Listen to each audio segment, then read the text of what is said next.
Working Cows Podcast, episode 352. This episode is brought to you by Farming Without the Bank.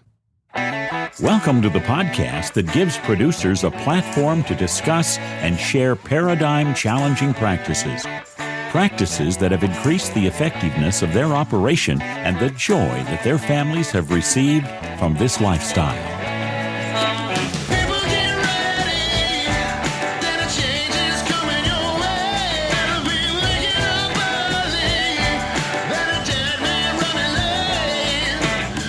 Howdy, everybody. It's Clay Connery, host of the Working Cows Podcast, recorded exclusively in the Understanding Ag Studios.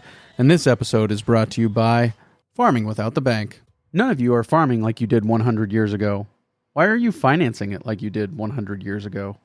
The biggest part of your operation is the money that runs through your hands, and you let someone else control that. The bank gets the final say in what you get money for and when you pay it back. For many, this is a great relationship, until it's not. Farming Without the Bank shows you how you can take back control of your money so that you can make the bank plan B instead of plan A. This is done by you creating your own banking system you own and control. To learn more, tune into the Farming Without the Bank podcast and go to farmingwithoutthebank.com to get the book. Once you've read the book, Mary Jo will meet with you one-on-one and help you determine where and how to get started. She'll most likely also touch base on some estate transition ideas, financing ideas, business growth or startup ideas, and many other things she has experience with from helping thousands of farmers and ranchers like you. So go to farmingwithoutthebank.com to get the book today and subscribe to the Farming Without the Bank podcast. Very excited to be joined today by Ryan White. Ryan is with SnapLands, LLC. And Ryan has an opportunity, if anybody's interested, to join them as an apprentice this coming grazing season and this coming summer. So if you're interested in that, there will be links in the show notes page to the website for SnapLands LLC, where you can go and you can fill out an application. So there'll be a link in the show notes page for today, workingcows.net/352. workingcows.net/352 with a link to www.snaplands.com. If you want to become an apprentice, you can go there and apply. So very good opportunity there. But we're going to talk to Ryan today kind of about how he came to be involved in agriculture, because anytime somebody from an urban area ends up doing what Ryan is doing, I want to hear that story.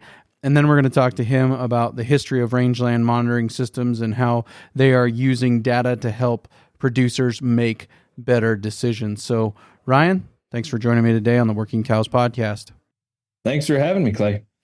Really excited for this conversation. We have talked a little bit offline, just kind of getting to know each other a little bit, and find it fairly interesting, kind of your story and your path into ranching and into ranching, but also into starting a business that serves ranchers. And so just like to hear a little bit about your connection to the land, what it is that kind of drew you to the land and to being really connected to trying to improve those landscapes. You know, I think like a lot of kids, they really love being outdoors, and that was just kind of me, always kicking around the backwoods where I grew up in Rockville, Maryland, which is the suburbs of Washington, D.C., so not a typical place for a rancher to grow up, but just discovered probably most of myself while I was out alone, just going on a lot of those hikes and exploring and chasing deer and tracking deer tracks and coyotes or whatever I could get myself into. And so I think it was just kind of growing up that was a part of my identity, and it was a very natural part of who I was. And so I kind of explored how to be closer to the land, to create a lifestyle with the land. And I kind of just pursued that through a lot of different employment opportunities, and eventually got smart and started moving west. How did that love for the land manifest itself? What were some of the kind of outlets that you found or ways to express that love for the land? It was really natural for me. I always loved sketching and drawing. And so I kind of realized from an early age, and my parents realized that that was a good skill that I had. And so they always supported me through that. And so I was always aiming to be a wildlife artist since around seventh grade.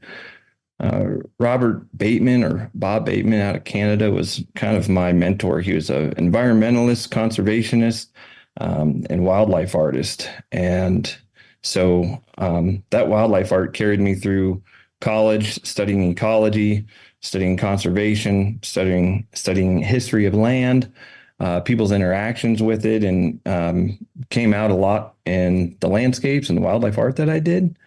And so that was kind of my most natural way of getting out on the land, really looking hard, of being a really good observer, and that kind of chased my high school sweetheart, Bethany. And after working for the Smithsonian doing scientific illustration for 2 years on a field guide for bats in the Amazon basin, I chased her out to get a job teaching with her. She was a biology teacher and ended up being a middle school principal.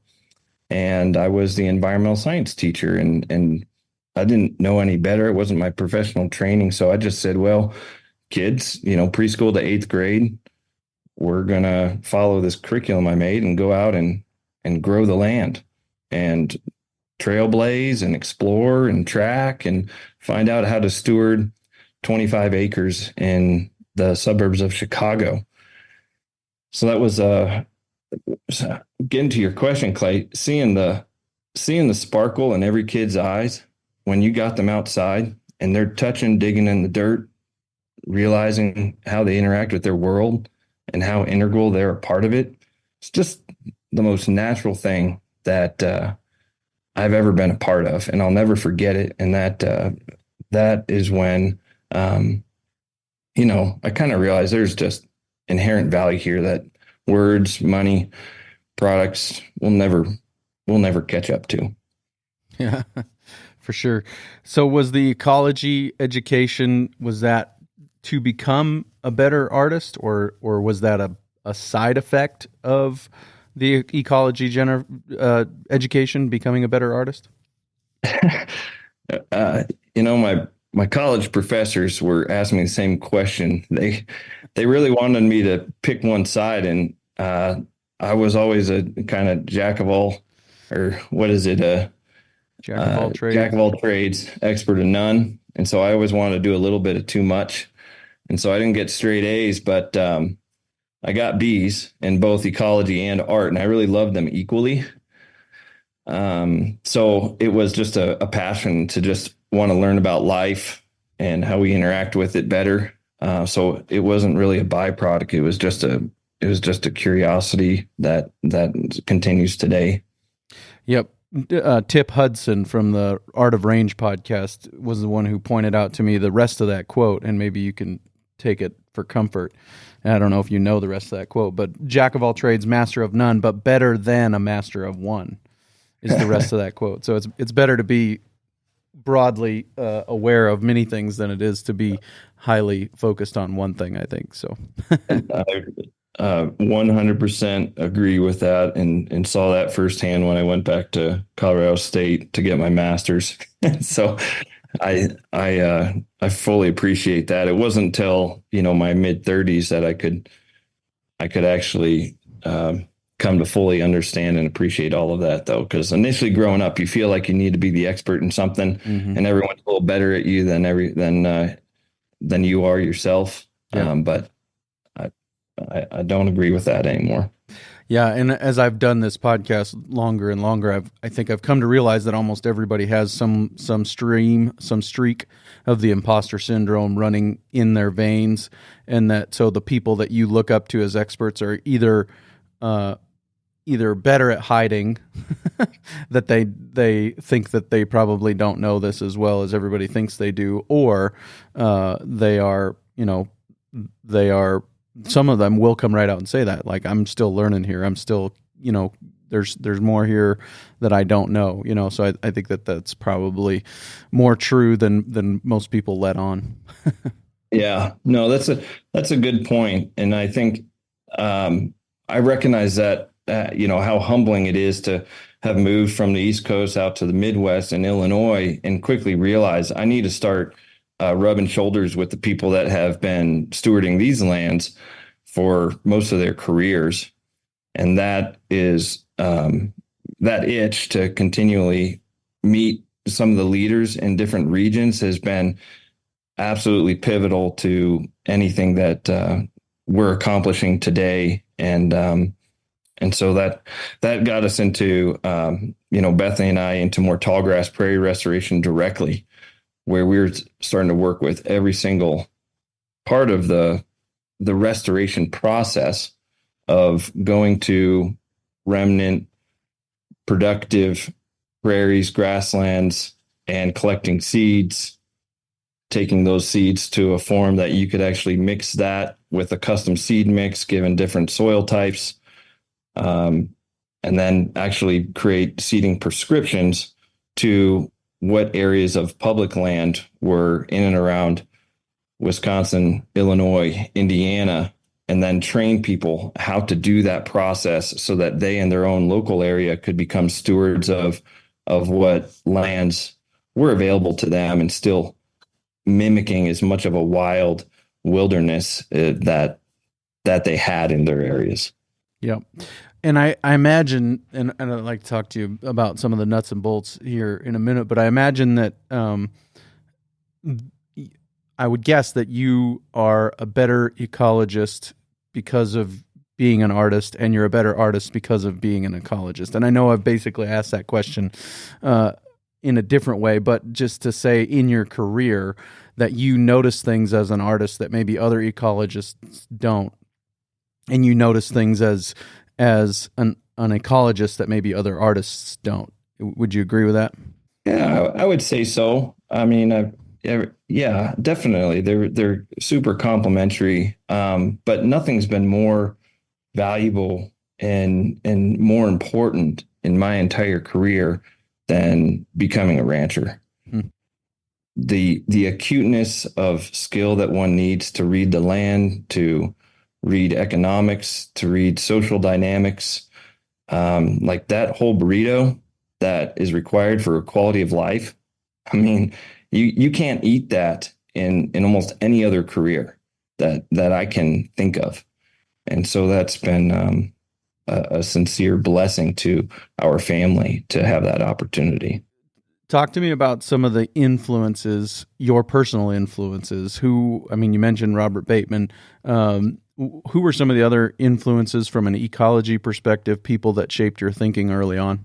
I mean, the one that comes to mind most is Aldo Leopold, and he was a conservationist. He was probably more on the environmental side than some other folks. But growing up, I really resonated with the poetry as well as the practical nature that man brought to looking at ecosystems and looking at our land.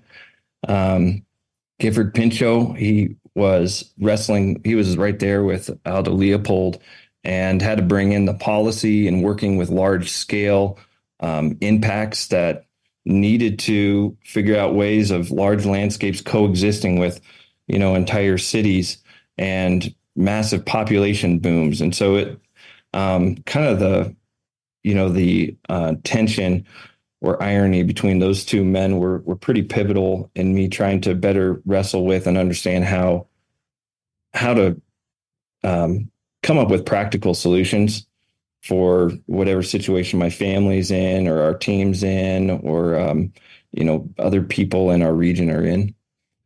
Sure. And there was a progression west, right, within your career. What kind of facilitated that continual move west? Yeah. So when we were doing tall grass prairie restoration, curiosity gets the better of you, and you kind of ask how, instead of relying on a government handout or another grant program that may or may not be there next year or for the next 4 years, inherently these places are of extreme value. What are profitable, sustainable, economic ways that we can continue this restoration? Because we were seeing we were seeing incredible ecological results out in Illinois, where it actually, it rains, right? So you can actually see the fruits of your labor in a pretty short period of time. So after living there for 5 years, started reading about how livestock and wildlife are mimicking these same types of disturbances on the land, and how people are discovering that, or admitting that, or being economical about that. And so I read Bison for the Broken Heart, and that was that, as well as some of the environmentalists in Illinois, were the books there locally were talking about the interactions of animals. So I eventually convinced Bethany that we needed to go become ranch hands around 30 years old, and there was nothing better we could be doing with our time. So we just took a pretty significant pay cut and went out and started working with Turner Ranches, which have a very strong conservation ethic and have really high caliber managers, and was just super fortunate to be introduced to holistic management at that time. And Jeremy Gingrich, still working with them, was really instrumental in teeing me up with the type of tools, grazing, land planning, education that I'd need to eventually start ranching more on our own and assist other people in their journey for their operations. Sure. And that's kind of funny, maybe serendipitous connection there. I think it was Mark Kostler who was taken into Ted Turner's office, and Ted said, "I want my ranch to look like that picture." And it was a picture of bison on the plains. And so it's art that drove this transition to holistic management on Turner ranches, as I understand it. Maybe that's a folklore. Absolutely. I think it's super powerful to have an idea in your head and to be able to create a picture that is almost as real as reality. It looks almost photorealistic. Mm-hmm. And then you can get buy-in and people can come around that idea. And so it's been very powerful to be able to do that for others at times. And, so, and there's been numerous other people that have inspired and helped myself just kind of cobble along and find a niche in what's a very small world, and sometimes not a profitable world at all. Jim Howell has been very instrumental as well in helping us discover our path towards what we're doing today. You mentioned that in Illinois that you read the book and that you became aware of the fact that people were doing this work with livestock. Maybe I misunderstood you, but were you not using livestock in Illinois in these renovation projects, if renovation's the right word?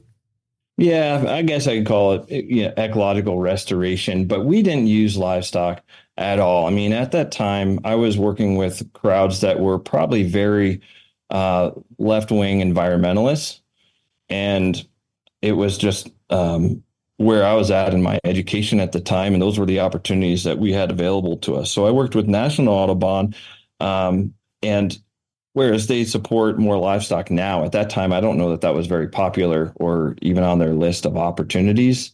I just don't know, but it was strictly through people, and it was volunteers. So I was getting out volunteers and shaking the bushes of schools and retirees and anybody we could get our hands on to say, come on out here and we're going to restore, a few hundred acres of abandoned farmland that the city or the county own.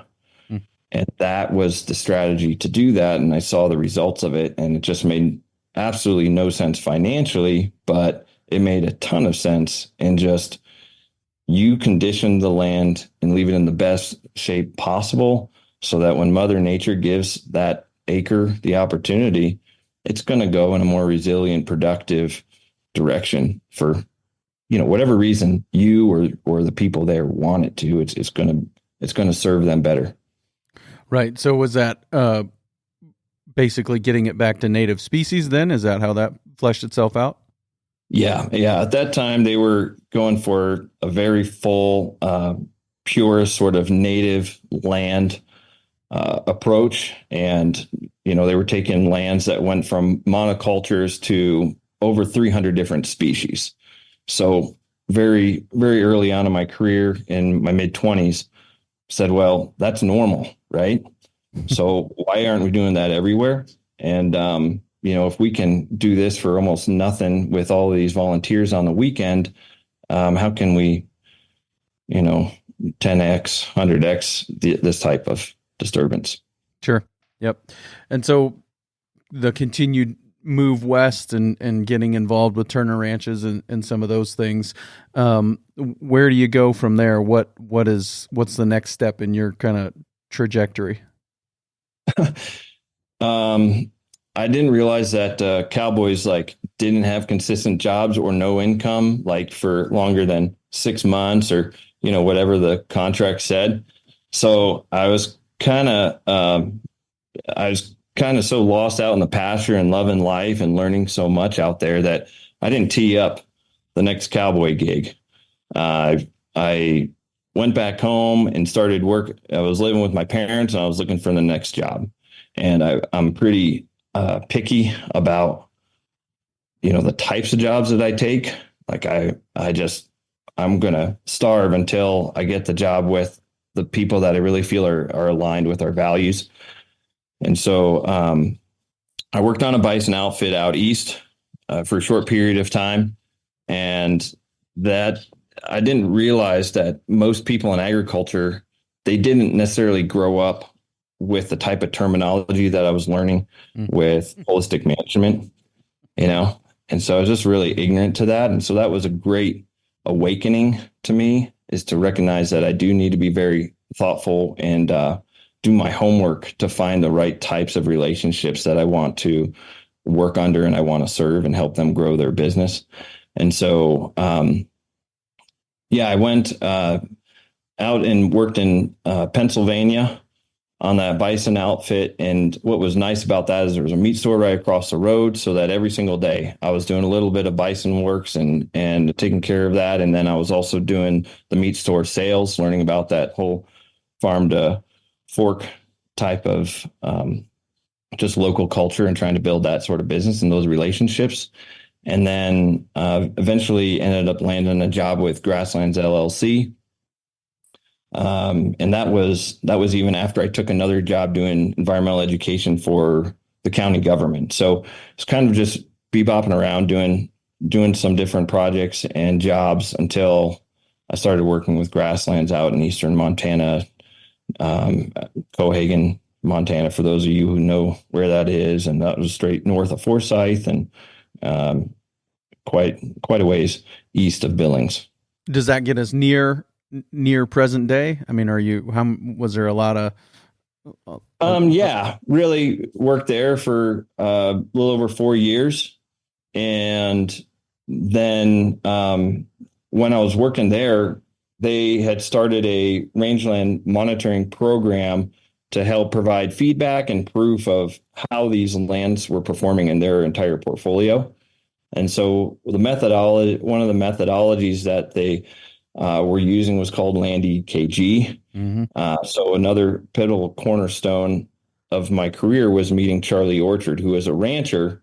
And when he got out of school, there wasn't space on the family place for him to go. And he started a business to help other ranchers.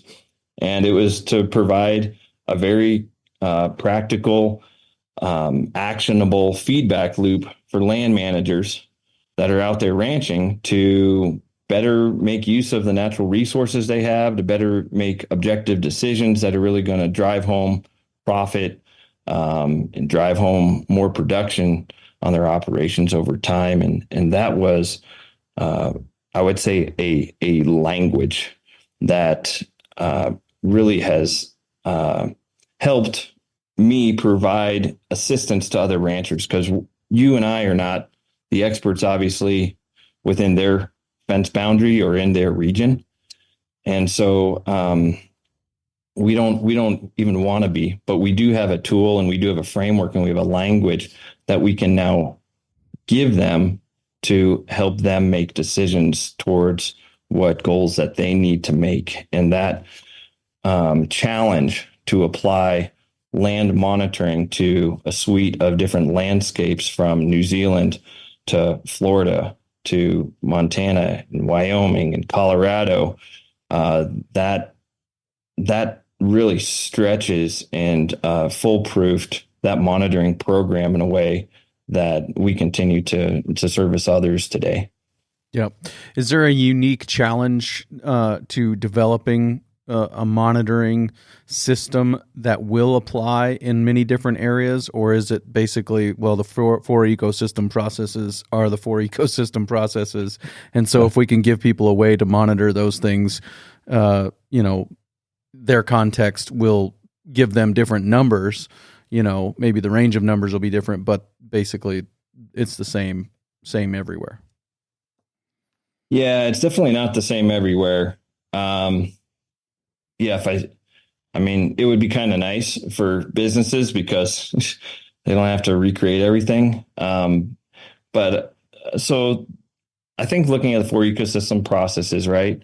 You have your energy flow, plant community dynamics, mineral cycle, and and then our water. So we have indicators on the land that help interpret how that's actually functioning.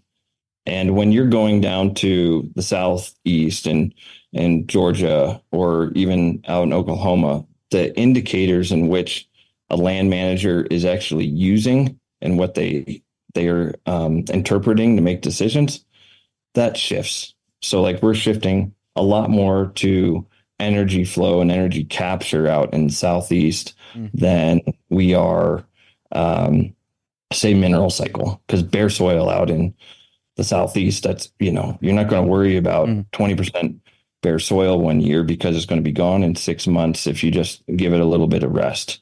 Whereas, your bare soil compared to your basal cover and litter cover out in the west, that's pretty significant in terms of capturing rain, making the most use of every drop that you get on your land. Yeah, that's interesting. I think that maybe help me out if I'm thinking about this right. In the southeast, it's about energy. It's about energy capture. It's about having good photosynthesis happening as many days of the year as possible, and that gets us away from. If we have that, it gets us away from some of those lower quality forages that aren't as good as far as their nutrient density for larger windows, right? I mean, like if we had better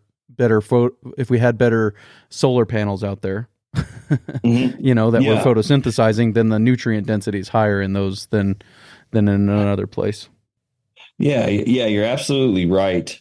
I think another thing to add is that the diversity out there can change really quick, and management can be a real driving factor of that. So your time of use and the opportunity to have 50 plus species within a pasture is very possible, and you can really, that could go a lot higher, and we've seen that a lot higher. But that's another indicator that I think people need to get on board with, and I think they're going to make a lot of use of if they can accurately measure how that diversity is trending, if there's more desirable key species that's coming in or not, and what's driving that. Because life gets pretty aggressive out there. How many non-native species are introduced to like Florida every single year? Right. And so we need to be pretty on the ball every single year with how those plant communities are shifting, and if that's in favor of nutrient quality, energy, or not. Right. Because it can get so washy out there that exactly that punch of protein is absolutely essential. And of the, you go to Florida and there's a lot of species that aren't even named in science today, but there's only a few species that actually are floating the protein sources for your wildlife and your livestock to coexist on these grasslands or savannas. Right. So you really got to hone in on that. Yep. Yeah. No, that's really interesting because definitely our issue here is bare ground, and why is our issue bare ground? Like you said, because if you're not slowing down the rain, if you're not holding on to every drop you get, then it doesn't really matter how much rain you get, because what you keep is a fraction of that. And so that's just an interesting difference in the regions, right? Yeah. And I think most importantly, so you got to meet people where they're at. And you and I, we had stages in our career. You were telling me about how ignorant you were. I mean, it's probably even more on my side.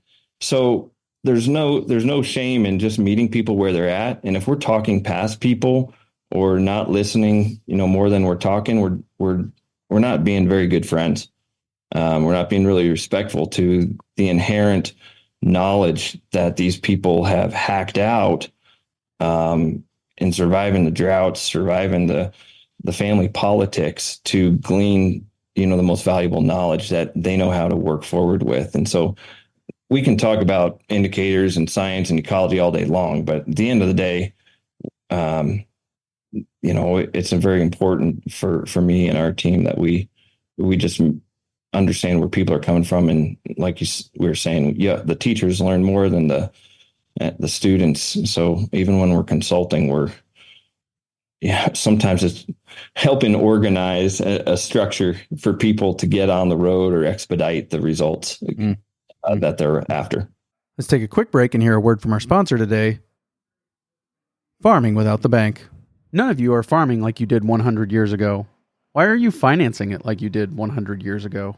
The biggest part of your operation is the money that runs through your hands, and you let someone else control that. The bank gets the final say in what you get money for and when you pay it back. For many, this is a great relationship, until it's not. Farming Without the Bank shows you how you can take back control of your money so that you can make the bank plan B instead of plan A. This is done by you creating your own banking system you own and control. To learn more, tune into the Farming Without the Bank podcast and go to farmingwithoutthebank.com to get the book. Once you've read the book, Mary Jo will meet with you one-on-one and help you determine where and how to get started. She'll most likely also touch base on some estate transition ideas, financing ideas, business growth or startup ideas, and many other things she has experience with from helping thousands of farmers and ranchers like you. So go to farmingwithoutthebank.com to get the book today and subscribe to the Farming Without the Bank podcast. And what is we've talked a little bit around it, but you've started this company called SnapLands. When was that? When did that launch, and what was some of the things you were hoping to do there? Sure. So SnapLands was started while I was ranching with the family out in eastern Montana.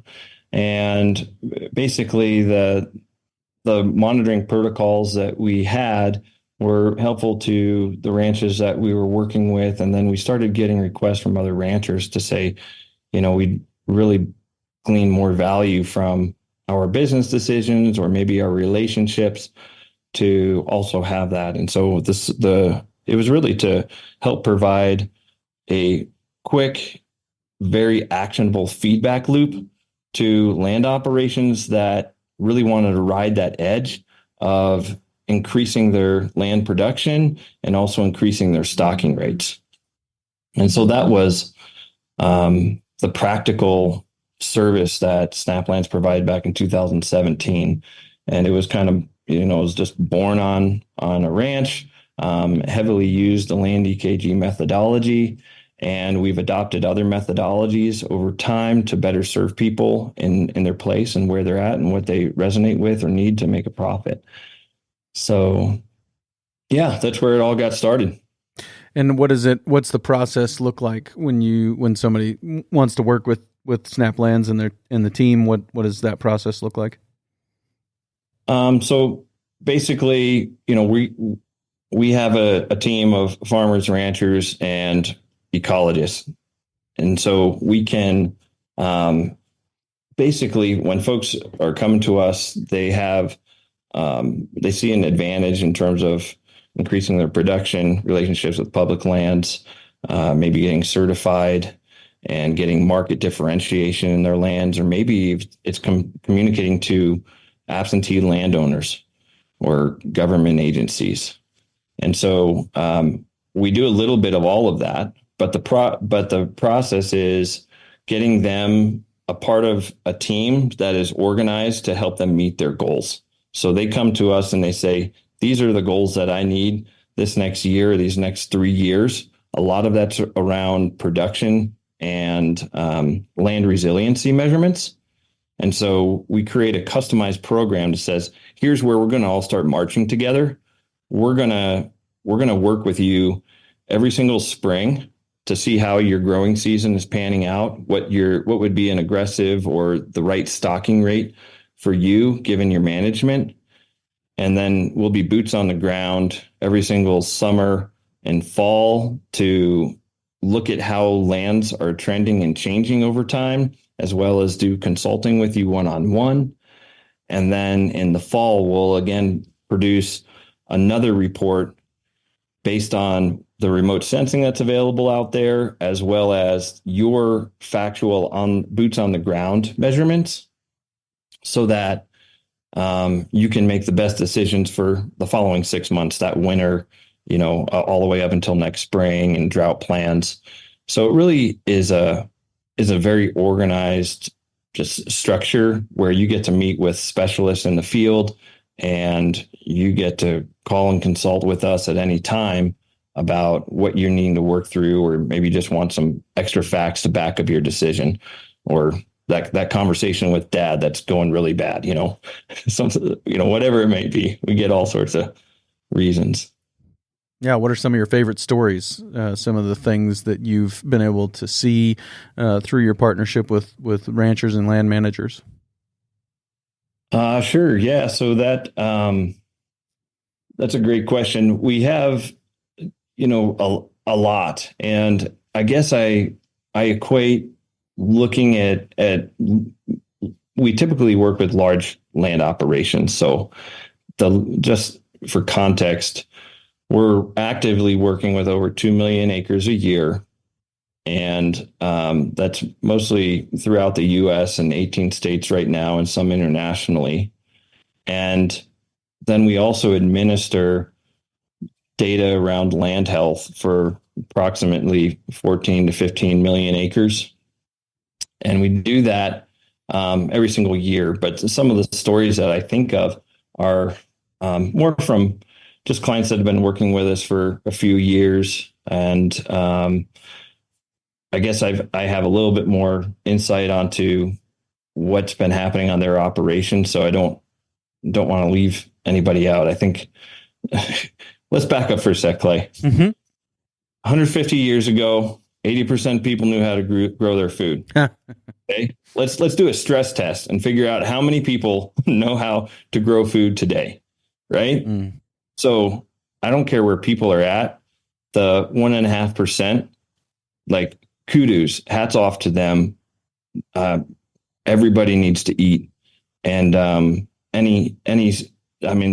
is a story in and of itself. And I think we lose sight of that in the services that small percentage of the population serves today. So that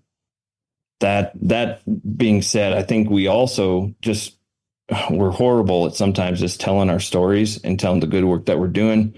A lot of times I see these cowboys, they're just they're salt of the earth. They're so humble, and they're also working so hard that just seeing the family at dinner and making sure all the livestock are cared for and the land is cared for that's enough, right? Yep.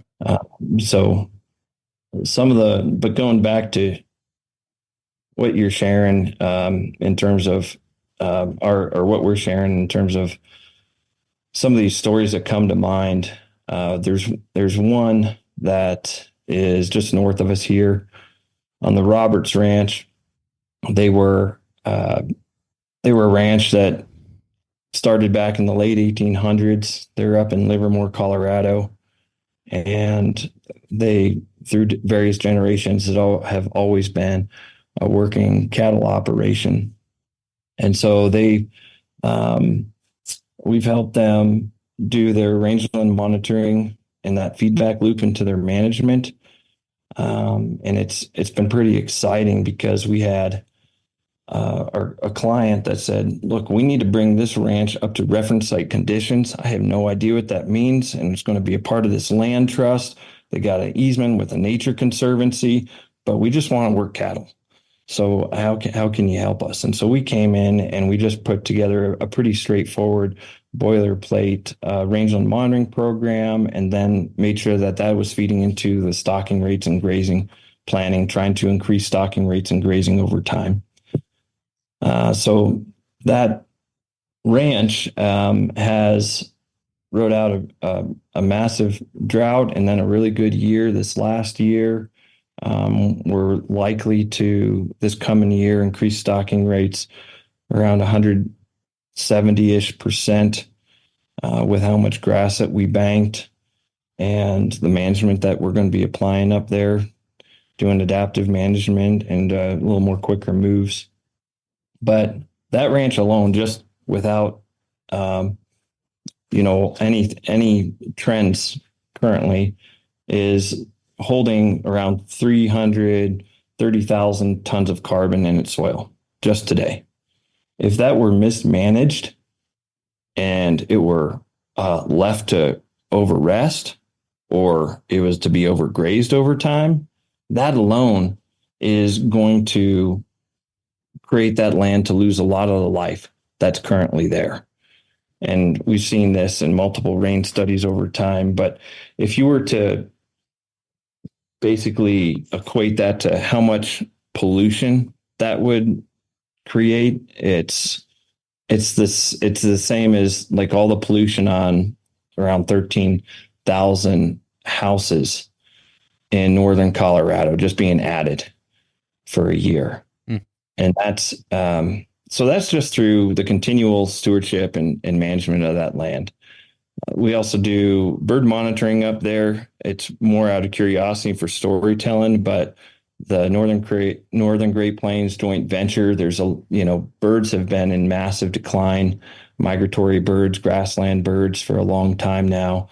And they saw a 600% increase in that index between 2021 and 2022. Wow. And so we are aiming to decrease bare soil by 30% up there. We're aiming to double the forage diversity on average just through reactivating the seeds and running above average stocking rates for the region to keep that a profitable and just productive cattle operation. Right. You've mentioned a couple of times increasing stocking rates. Is that because it's an indicator of a healthy ecosystem, or is it because it's profitable and it helps this family continue to remain here for management? So, one, I think it's important that the rancher always answer these questions.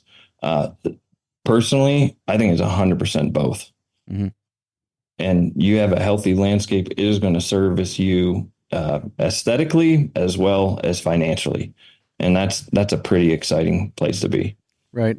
And you mentioned a few indicators, 30% increase in ground cover, basal cover, and then also, was it a 600% increase? That wasn't necessarily something you were shooting at, but you did track a 600% increase in the diversity, I think, was it? It's basically birds? there's select birds that are in the Northern Great Plains that are of really key interest. Sure. Because they're a suggestion or indicator of what type of habitat quality these lands are creating for birds to actually nest and be comfortable enough that they actually want to make a little love and breed and raise a new family there. And so any sort of uptick in wildlife coming on our lands is that's exciting to this story of this Roberts Ranch. And it's a great educational tool to the community up here in northern Colorado. It's one of the larger continuous landscapes that still exist out here on the foothills of Colorado. So yeah, it's a good. Those indicators, what time period or what time scale over which are you trying to increase the basal cover 30%? Is that this year or is that what is No, that? That's over a 10-year time period. And, we're up around 15, 17-inch rainfall. Mm-hmm. And so we look at a lot of different things to come up with that, but more importantly, sit down and agree together as a team that this is part of why we get out of bed and why we're stewarding this land. So it's about 10 years is what we were aiming for. And that's reasonable in your mind? Yep, based upon the types of just the condition of the land, that when we first started taking management over with the other two partners on the team, we felt like that was reasonable. And looking at other rangeland health opportunities around the area, and just the type of vegetation that we have there, there's a lot more production potential, and that's going to equate to more soil cover over time. Do you think that there's ways to do it faster? I mean, not that you want to necessarily, but like, are there management techniques? And I know that becomes a people issue as much as it does anything, but are there management techniques that could accomplish those goals faster? Yeah. And so that's the exact reason why SnapLands, we created a restoration arm, is for people in places that do have the ability to financially, socially expedite the ecological function of these landscapes. And so, putting out seed, whether you're broadcasting or drilling it, is a great way. Mm-hmm. Also, if you can get hay, this is one of the most economical ways. You can get hay that has a diverse seed mix, that you're not introducing anything that's going to be overly aggressive. Spreading that out there is one of the fastest ways to cover bare soil. The economics, the social ability, I'm not going to speak for everybody, but if you have that opportunity, it's a great way to bail on some other diverse ground and then start feeding that, spreading that out on your own ground. Mm. Yep. Yeah, for sure. No, we've become fairly keenly aware that is probably the most economical way for us to get to where we want to be, is feeding or bale grazing on our place is going to be one of the quicker ways. We did it 4 years ago now, and I can still, my wife was saying, I think you could blindfold me and walk me across our place, and I could tell you just by the way the ground feels under my feet where we bale grazed and where we didn't. And it's, I think she's right, because it does feel different, So yeah, and so obviously there's a lot of details to doing that right and doing that well.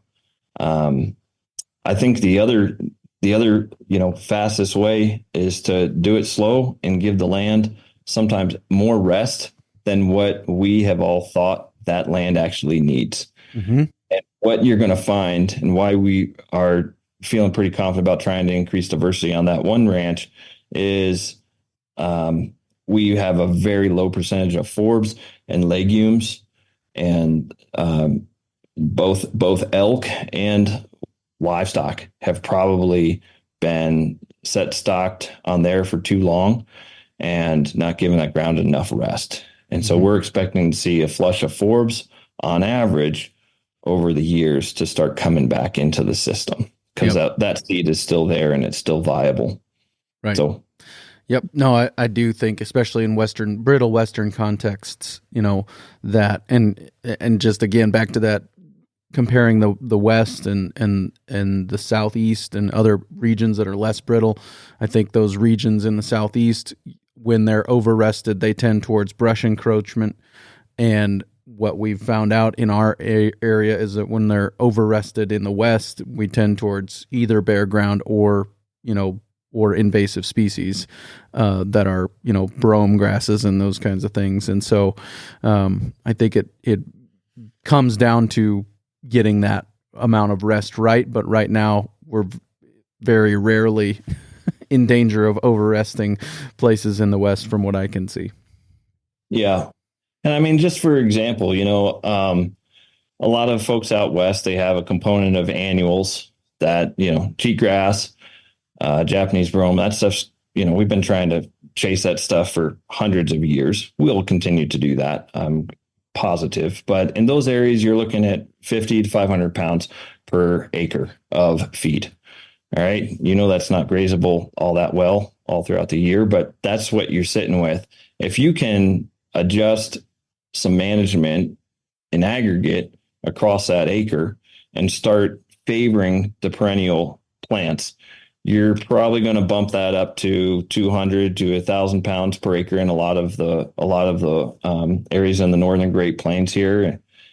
And then if you were fortunate enough to be able to treat the land and give the opportunity for seeds of your bunch grasses to come in place, that's 1,000 to 2,000, 2,500 pounds.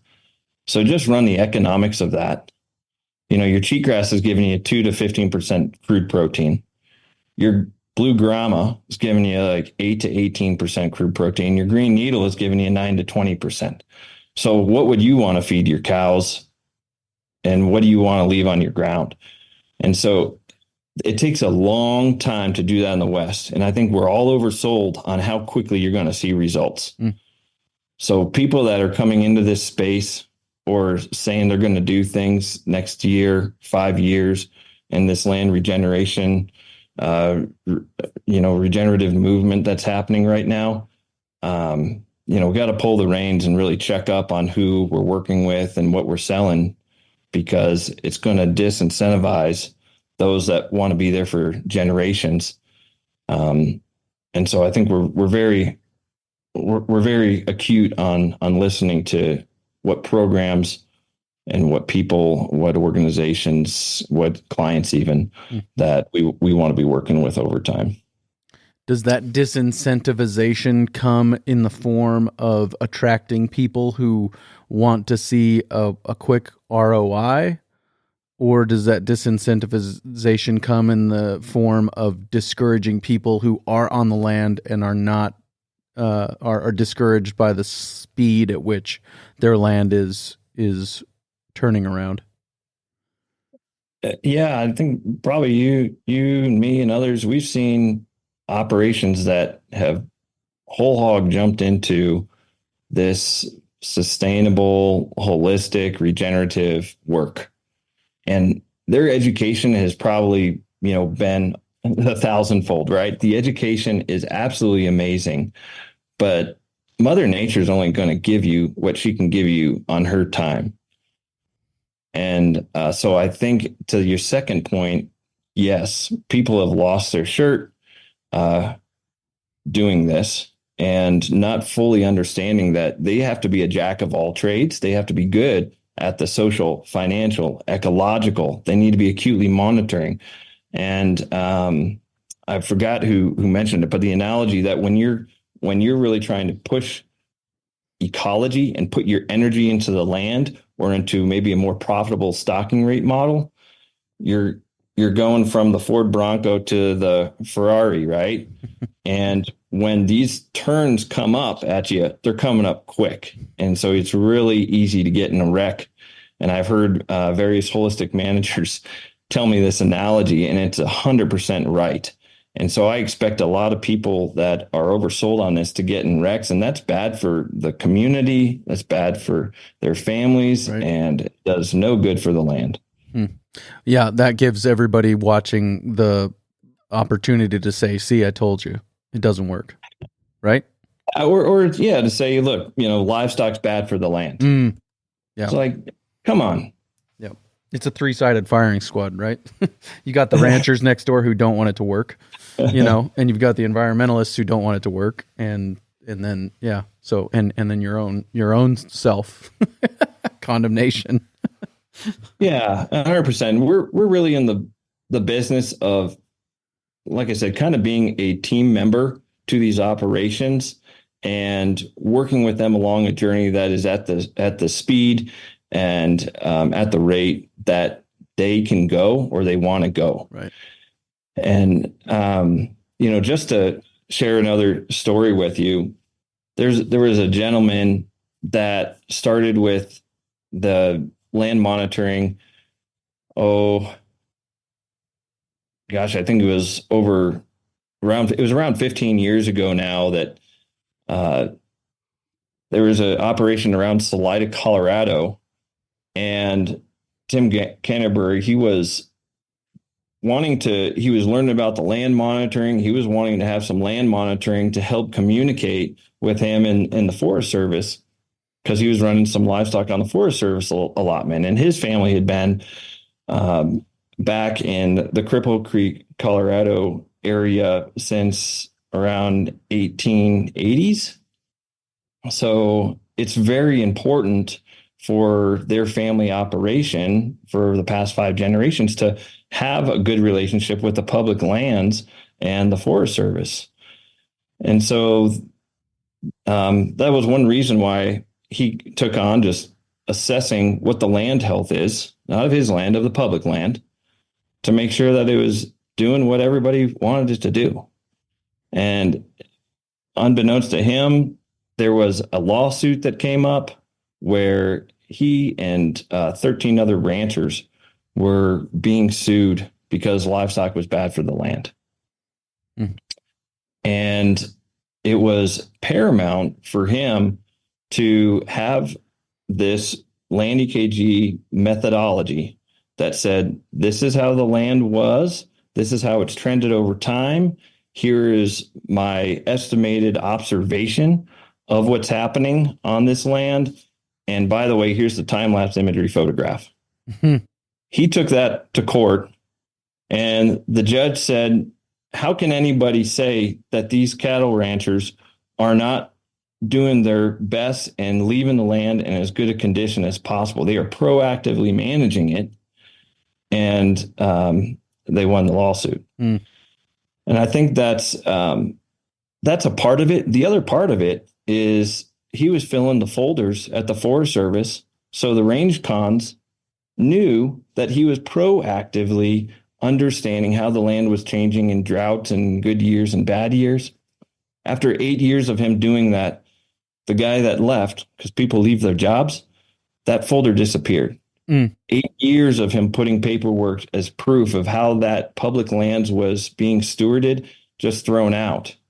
And we all make mistakes. We're human, but that's a government agency, and that's his proof in the pudding.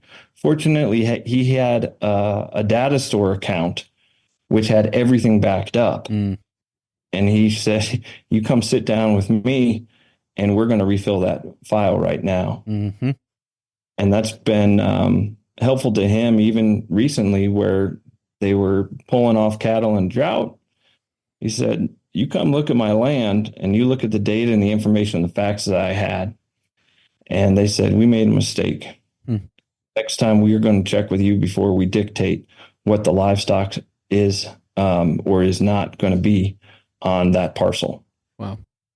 So it kind of just helps with the relationship. And I think a lot of people, they try to tiptoe around this stuff, but just being open and transparent, saying, this is where I am intending to steward the land, and having some sort of backup of that can go a long way and financially work out, as well as just easing some social pinch points that happen. Do you have a sense of how common that tactic would be in the near future of taking ranchers to court? Do you think that that's coming? That's going to be more of a common occurrence, or anything like that? I really don't have the magic ball on that, but I think one thing that worries me a little bit in the space is the ability for these satellite companies to have thousands and thousands of satellites that are taking pictures of your property, not once every 16 days, but multiple times every single day. And you, the property owner or the permittee, leasee, you do not own that data. You do not own that information. Mm-hmm. And so I think it's paramount that we continue as ranchers and as land stewards and managers to take advantage of what we have, and that's boots on the ground. That local direct knowledge has to be articulated, interpreted in a way that the rest of the world understands that we intimately are the direct observers of this. This is not hearsay. and we're boots on the ground. So that's, I think these monitoring programs are going to become even more important in the future. Yeah, very good. Well, if somebody wanted to work with your team, where should we send them? How should they reach out? They can go to snaplands.com, or they can reach out to support@snaplands.com. That would be an email that would work just fine for them to run into us. I think it's important that we recognize that there's about as much diversity in the ranching community as there probably is in Washington, D.C., in terms of how people operate and how they think and how they interact with their land. It is unbelievable, the diversity that we have in the ranching space, despite how small our family is. And so I think in terms of what people are doing, in terms of the programs they're attaching to, the brands, the grant opportunities that are descending from the skies right now, that they be very thoughtful about how that leverages them and the future generations out there, and recognize that the most resilient thing is them being able to steward that land in the best way that they know how with the tools that they have, and to not default to another recipe or another policy that may not leverage them in the long term. A lot of these nonprofits, they didn't like cattle 20 years ago. And we just need to be really thoughtful about who we're working with, and not to scare anybody from those opportunities, but just to say, do your homework. Because if you sign up for a grant that is collecting your data on your land, and you're getting a fence and a water point from that, there's no shame in that, and that's good for business. But with that data, who owns that? And they can sell that data and information forever. And so it's just ask the questions. Everyone's trying to do their best, but just ask the questions.